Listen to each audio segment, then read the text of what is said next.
Hey guys. I want to preface this by apologizing for my inability to write properly. My storytelling skills are quite subpar, and even that's being too nice.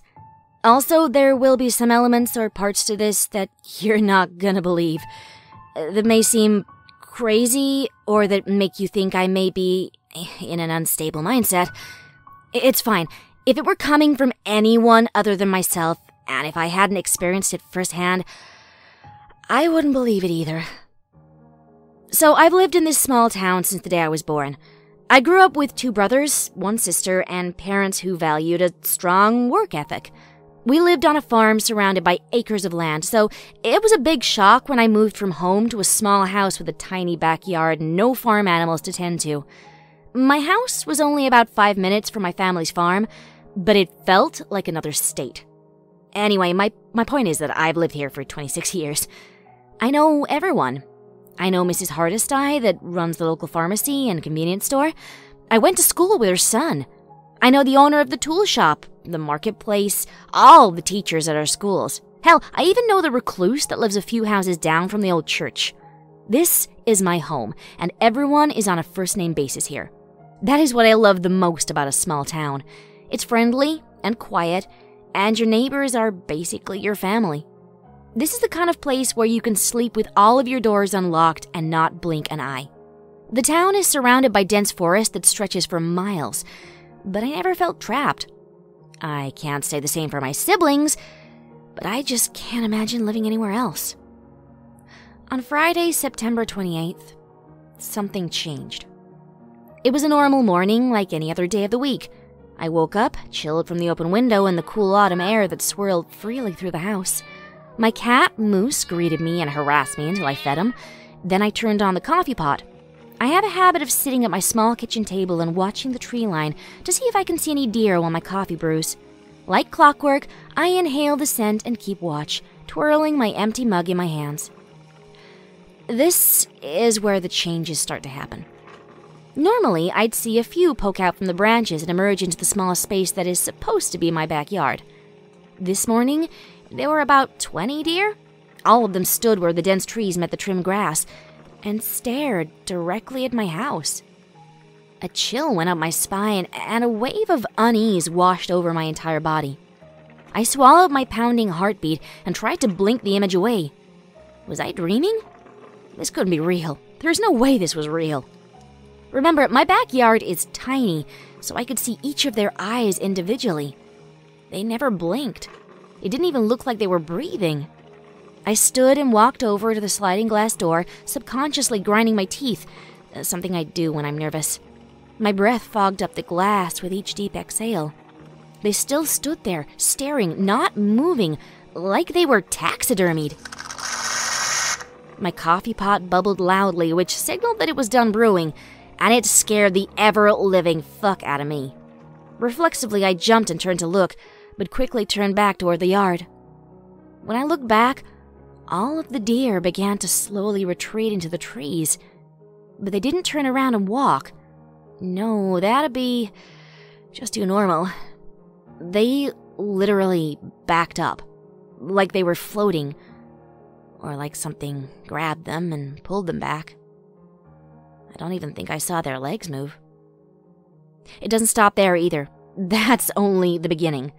I ignored the panic I felt building up and tried to shake the thoughts from my head. I had to get to work, and I had to snap out of it. I got ready for work with no issues, but I'm ashamed to say that I was scared to even look at my cat, thinking he'd have the same dead stare as the deer. I avoided looking at him like my life depended on it. I felt terrible because I love him dearly, but I just couldn't take it. Not after what had just happened. Next, I stopped by the market. I walk everywhere, since everything is so close to my house. I usually stop by the market on Fridays to pick up lunches for work the next week. I have a fridge there I keep stocked so that I can eat at my desk and I don't have to leave. On my walk, I inhaled the crisp air and let it slow down the tornado of thoughts that were bouncing off my skull. In through my nose, out through my mouth. I focused on the sound of my shoes on the pavement and the scraping as the leaves traveled with the wind. By the time I got to the market, I felt a bit better. When I walked in, the familiar ding filled the store.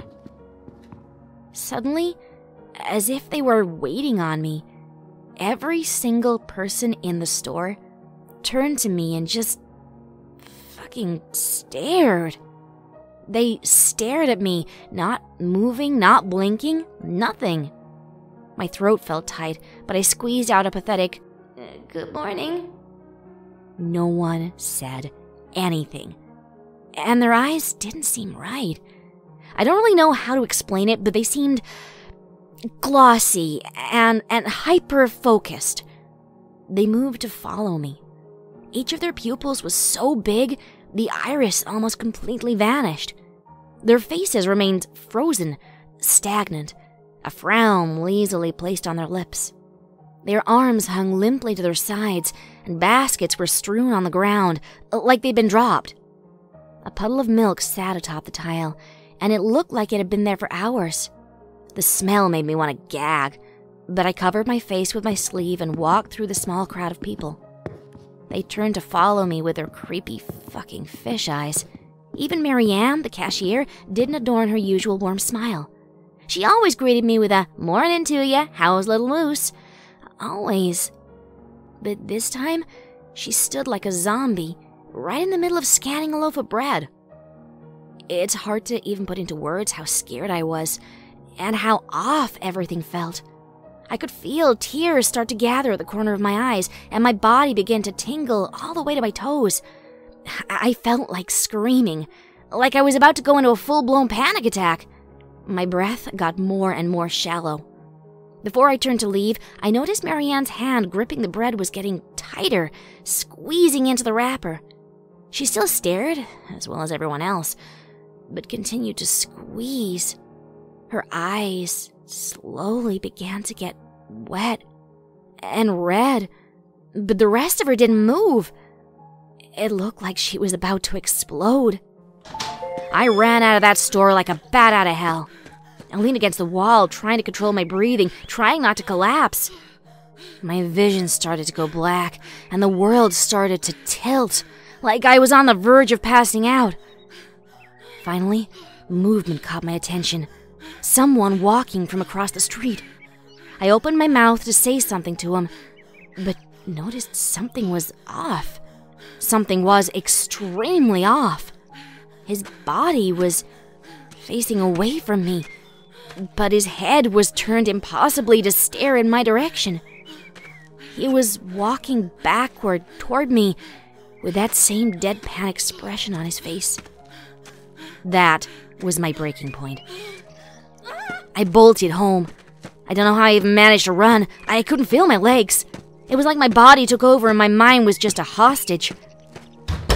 When I got to my house, I slammed the door and quickly closed it behind me, shrinking to the floor in full-blown panic. My heartbeat radiated throughout every bone, and my stomach twisted.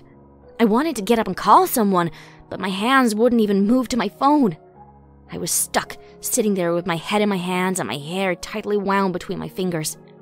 I breathed slowly, in through my nose, out through my mouth. I closed my eyes and counted. I counted to 100, then 200, then 500. Finally, when I felt more stable, I shakily looked out the window.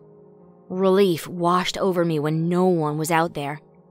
I drew all my curtains shut and isolated myself.